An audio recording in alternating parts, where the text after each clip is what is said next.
Monsieur le Président, bonsoir. Bonsoir. Vous dirigez Félix Tshisekedi, un des États majeurs de l'Afrique, 100 millions de concitoyens, c'est le plus grand État francophone du monde, acteur mondial important avec la Chine, la Russie, la France d'abord, votre visite ici à Paris, Paris qui vous soutient contre les menées du Rwanda. Vous insistez souvent sur le deux poids, deux mesures dans ce qui se passe en Ukraine, en Palestine, chez vous. Précisez en quoi? Dans la mesure où il y a agression, et en plus de ça, ça fait 30 ans que cette situation perdure, et nous sommes à 10 millions de morts, et aujourd'hui, toutes les preuves sont administrées que le Rwanda est présent sur notre sol par son armée, que le Rwanda soutient une milice qui commet des crimes, des massacres en République démocratique du Congo, et il n'y a même pas un seul début de sanctions, alors que pour la même chose en Russie et pour beaucoup moins de morts, en Ukraine plutôt, on a eu beaucoup plus de sanctions. Et est-ce que ça résonne, et des sanctions à n'en pas finir. Dans le Sud global, comme on dit, est-ce que ça marque les esprits?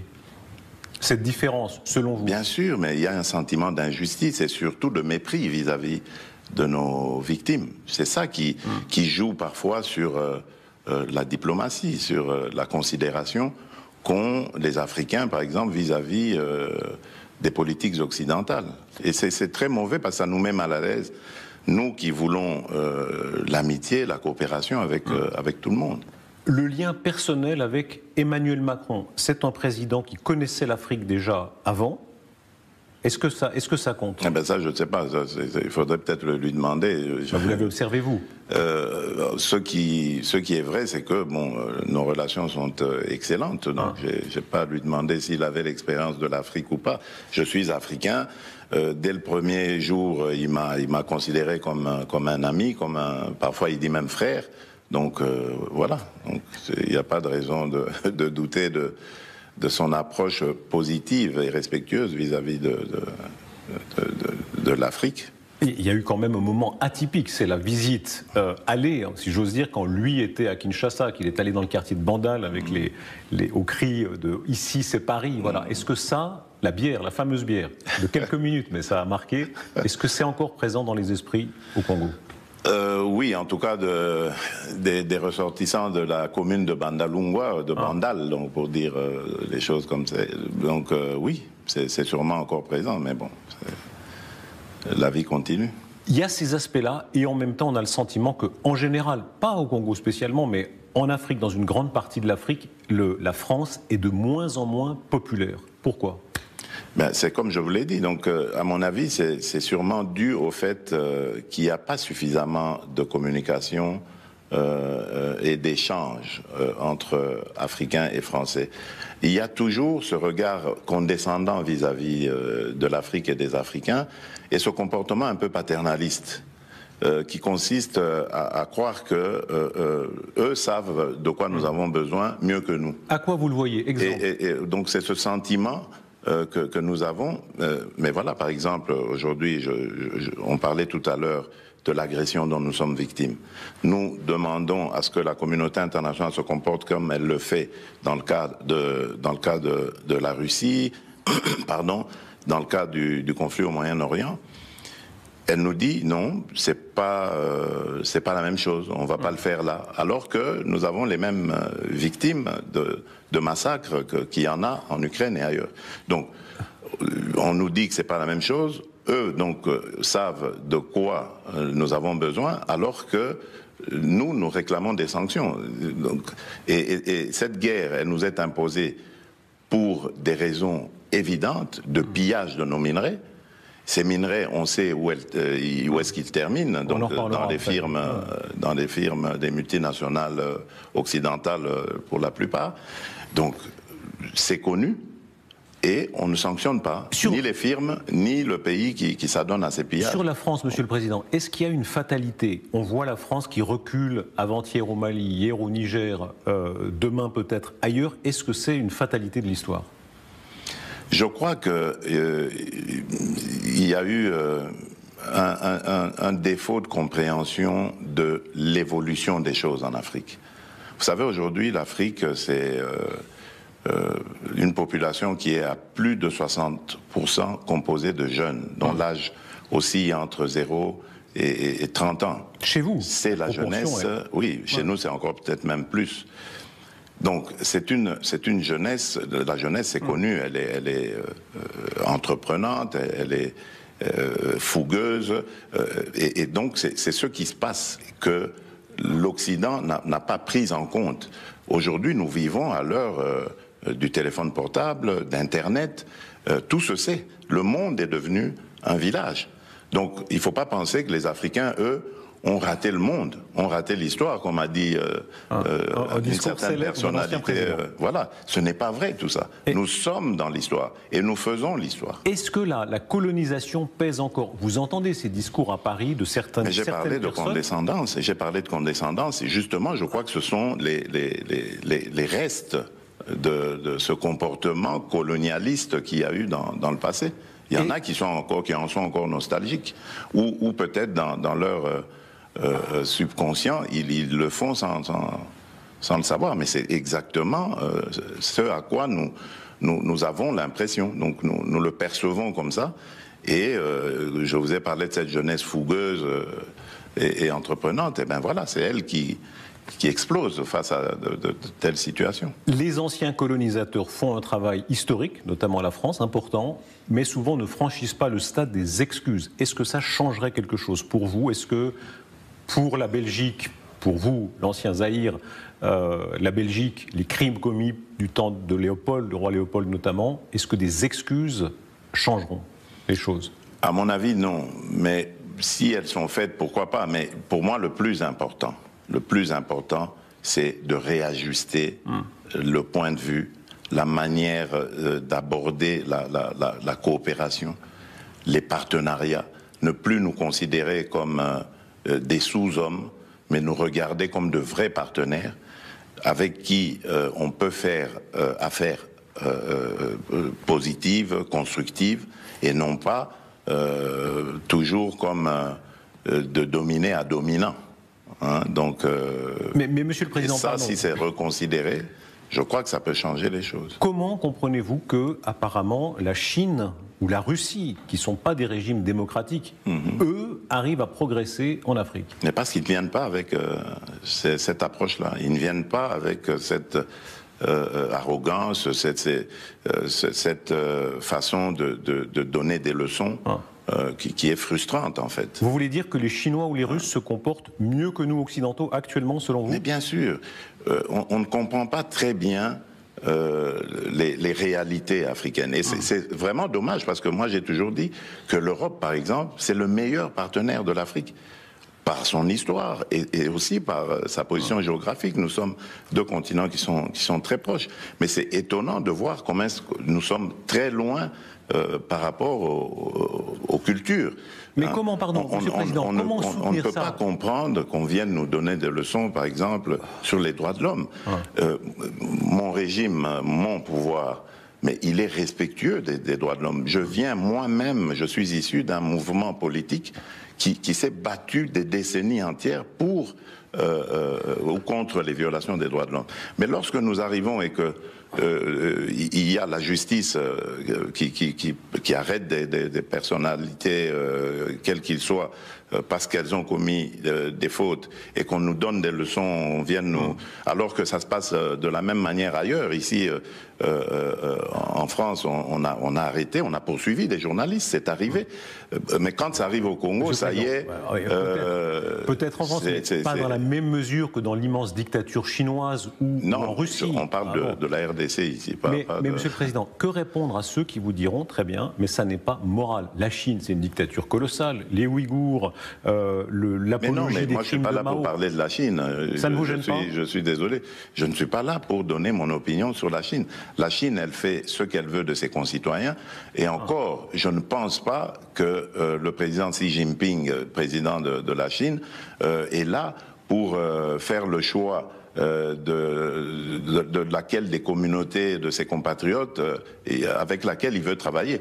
Donc, vous le savez bien, oui, il y a une accusation très grave de génocide. Bah non, mais ça, moi, j'ai pas de preuves, donc je ne m'avance pas sur ce genre de choses. Si vous en avez, brandissez-les-moi, et je vais condamner tout de suite. On a parlé abondamment, mais la presse, on sait ce que c'est aujourd'hui. La presse, on sait la manipuler. Nous en avons des preuves. Ça, ce sont des faits. Mais voilà, expliquez-nous comment.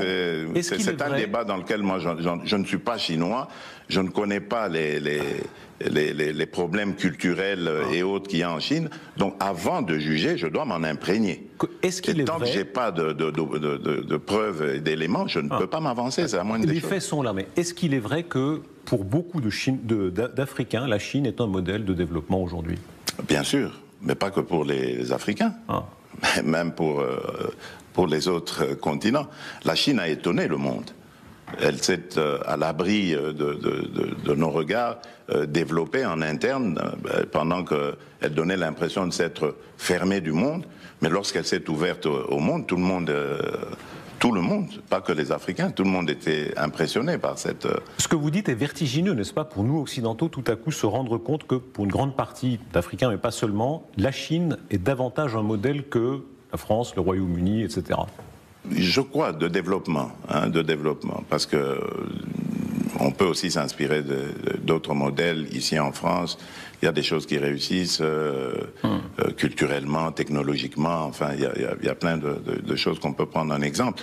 Mais la Chine a étonné le monde par la manière dont aujourd'hui elle est devenue une puissance. Aujourd'hui, c'est votre partenaire économique numéro 1, par exemple. Oui.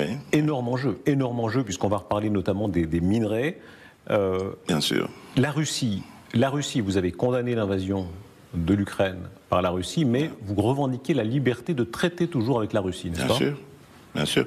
Aujourd'hui, en France, on a condamné Israël pour certains de ses actes à Gaza. Mais est-ce que ça a empêché la France de garder ses relations avec Israël ?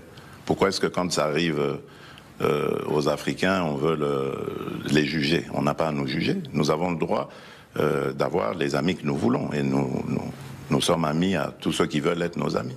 Bientôt, il y aura à nouveau un forum où les Africains seront conviés avec les Russes. Est-ce que vous irez? Oui, je vais m'y rendre, oui. Ce sera peut-être en juin, je crois. Voilà. Pourquoi maintenir ce lien? Pourquoi est-ce que vous le maintenez, même si tant d'Occidentaux voudraient? Mais parce que le maintiennent aussi. Les Russes veulent de l'amitié avec l'Afrique et avec la RDC. Pourquoi est-ce qu'on va la leur refuser? Il n'y a pas de raison. La progression de Wagner en Afrique ne vous fait pas peur?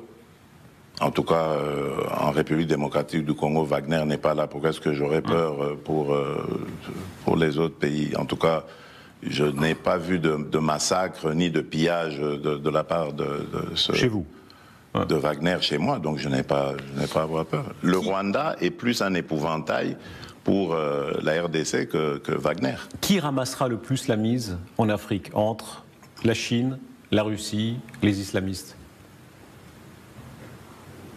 Ça, c'est une bonne question. Les islamistes, d'abord, ils ne sont pas désirés. La Chine et la Russie, eux, ce sont des partenaires et qui viennent par la grande porte.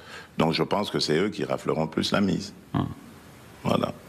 Le fait que ce soit au détriment des démocraties ne vous gêne pas? Que ce soit des régimes autoritaires? C'est quoi la démocratie? Alors il y a une différence. Quand on vit dans une démocratie ou dans une dictature, je vous assure qu'il y a une grande différence. C'est vrai que, permettez-moi d'inverser un peu les rôles, c'est quoi la démocratie?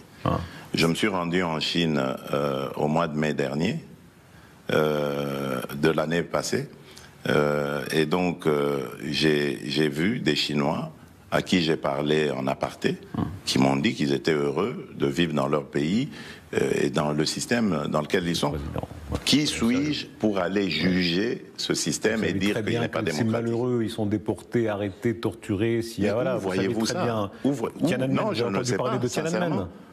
Oui, Tiananmen, mais c'est une manifestation comme toute autre. Oui, il y en a eu ici.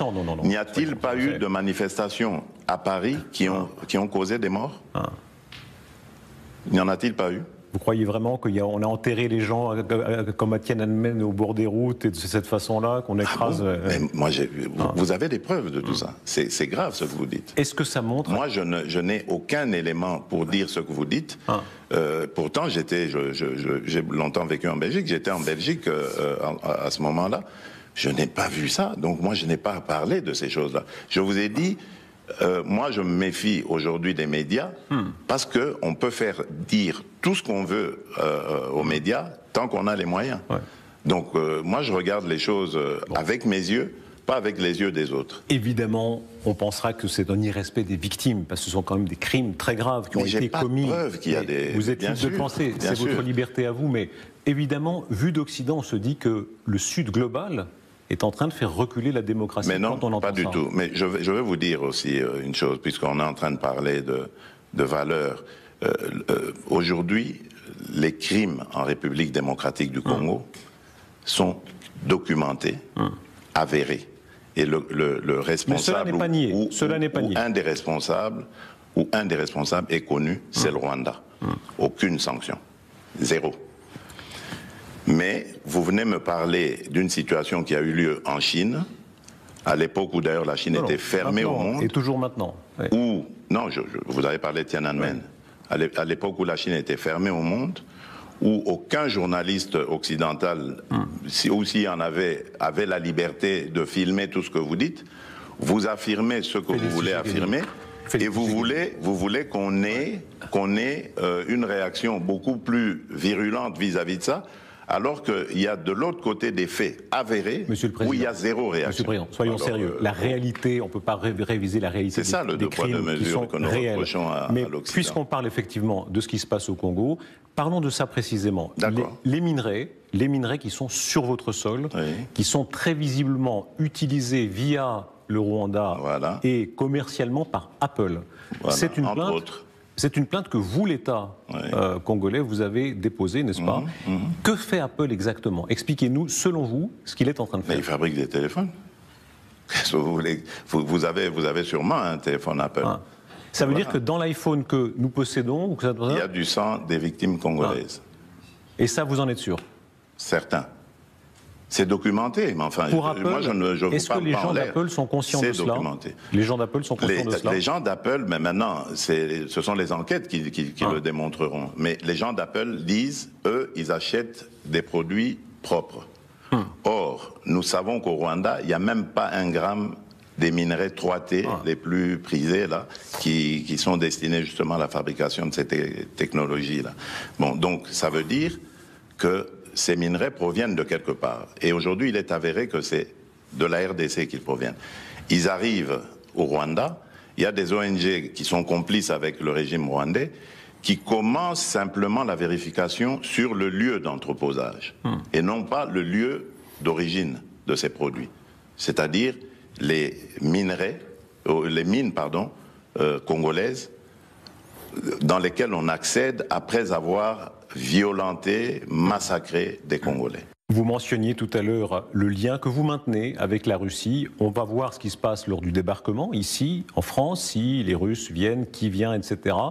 Pour vous, est-ce que Vladimir Poutine peut rester pleinement dans le jeu international comme tout président? Pourquoi pas? Qui suis-je, moi, pour dire que Vladimir Poutine n'a pas le droit d'y être? C'est ça ce qu'on après l'agression de l'Ukraine. C'est ça qu'on vous reproche. Mais pourquoi vous ne le faites pas en Afrique? Pourquoi vous ne dites pas que Kagame ne soit plus président au Rwanda? Parce qu'il massacre des Congolais. Lui, au moins, c'est prouvé. Mais faites la même chose et on sera quitte. Voilà. L'invasion de l'Ukraine est prouvée aussi. Je ne pense pas qu'on puisse douter de ce qui s'est passé en Ukraine. Voilà, oui, mais là aussi, Poutine a des raisons. Il avance ses raisons. Pourquoi est-ce que vous ne voulez pas l'entendre et vous voulez entendre Et vous reconnaissez les raisons de Poutine? Non, c'est pas mon... Je vous rappelle que la RDC a condamné l'invasion de l'Ukraine. Et nous sommes un des rares pays africains à l'avoir fait. Donc, comprenez-moi, je suis en train de vous expliquer ici que ce que nous reprochons souvent aux Occidentaux, nos amis occidentaux en Afrique, c'est la condescendance, c'est ce deux poids deux mesures. Quand la faute est commise en Occident, c'est normal, c'est juste un impair, mais quand elle est commise en Afrique, c'est culturel, c'est comme ça qu'ils sont les Africains, il faut leur taper dessus. C'est ça la différence. Félix Tshisekedi, il y a eu un moment incroyable, c'était avec M. Le Drian. Quand il avait parlé lors de votre élection de compromis à l'africaine, vous l'avez un peu brossé, oui, vous êtes parlé depuis lors? Oui, oui. C'est pardonné? Oui, c'est fini ça. C'est normal, hein, c'est encore une preuve de condescendance, je vous ai dit. Lorsque il y a les élections aux États-Unis, vous voyez avec George Bush et Al Gore, ce scandale, il n'y a pas de compromis à l'américaine. À Kinshasa, j'avais parlé des morts qu'on avait ressuscités ici pendant que c'était Tibéri. C'était Tibéri, je crois qu'il était... La mairie de Paris. La mairie de Paris. Ça, il n'y avait pas de compromis à la française. On a fait voter des morts pourtant. Mais lorsque ça arrive en Afrique et qu'il y a quelques irrégularités, ça y est, les Africains... Voilà, et ça, c'est mal perçu par nos populations. Un mot de conclusion, s'il vous plaît. 100 millions de Congolais, vous êtes le plus grand pays francophone du monde. Kinshasa, la plus grande ville francophone du monde. C'était Paris en d'autres temps. Hein. On a là, en ligne de mire, le Dôme des Invalides, là où gît Napoléon. Quelle leçon historique vous en tirez de ce grand mouvement démographique qui fait que... De chez nous. Oui, que la France rapetisse et que l'Afrique grandit. À mon avis, c'est l'évolution démographique qui en est à la base. Donc, nous étions, et je crois que nous sommes encore un continent sous-peuplé, et aujourd'hui, nous sommes en train de le repeupler par nos citoyens. Donc, à mon avis...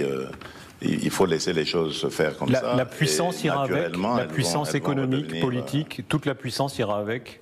Avec le développement démographique. Je pense que si on nous laisse faire vraiment les choses telles que nous voulons les faire, entre Africains, les choses pourraient évoluer. Il y a beaucoup de potentialités en Afrique. La première, c'est cette ressource humaine, cette jeunesse entreprenante, ingénieuse, et qui a besoin justement d'être encadrée et accompagnée. Et je crois qu'avec ça, nous aurons... en tout cas, nous donnerons rendez-vous, nous serons présents au rendez-vous du développement. Oui. Monsieur le Président, merci beaucoup. C'est moi qui vous remercie. Merci d'avoir regardé cette vidéo ou d'avoir écouté ce podcast. Abonne-toi pour plus de contenu.